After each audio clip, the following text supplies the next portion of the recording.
UCC લાગુ કરવા માટે પૂરજોશ તૈયારીઓ ચાલી રહી છે। કમિટી બની ચૂકી છે, સૂચનો લેવામાં આવી રહ્યા છે અને બીજી બાજુ એનો વિરોધ પણ થઈ રહ્યો છે। એક બાજુ લઘુમતી સમાજ દ્વારા વિરોધ કરવામાં આવી રહ્યો છે અને બીજી બાજુ હવે આદિવાસીઓનું જે સ્નેહ મિલન હતું એ સ્નેહ મિલનમાં પણ યુસીસીની કમિટી ગેરબંધારણીય હોવાની વાત ઉઠી છે। ચૈતર વસાવા પણ આ સ્નેહ મિલનમાં હતા અને આ શિબિરમાં મોટી સંખ્યામાં આદિવાસી ભાઈબંધુઓ પણ ઉમટી પડ્યા હતા। ત્યારે ડેડિયાપાડાના ધારાસભ્ય ચૈતર વસાવાએ આકરા પ્રહાર કર્યા છે।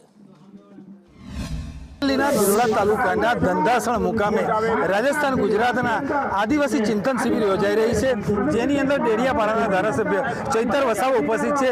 સીધી જ એમની સાથે વાત કરીશું। સંદેશમાં આપનું સ્વાગત છે। દક્ષિણમાં આદિવાસી સમાજ માટે જે કંઈ કામ કર્યું ત્યારબાદ ઉત્તરની અંદર પ્રથમ વખત આપ પધારી રહ્યા છો।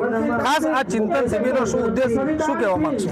આઝાદીના 78 વર્ષ થયા પછી પણ આજે આદિવાસી સમાજના જે વર્ષો જૂના પડતર પ્રશ્નો છે એ બાબતે ચિંતન કરવા માટેની આજે શિબિર મળી છે કે જે યુસીસી લાગુ કરવા માટે ગુજરાત સરકારે જે કમિટી બનાવી છે એનો અમે સર્વાનુમતે એનો વિરોધ કરીએ છીએ।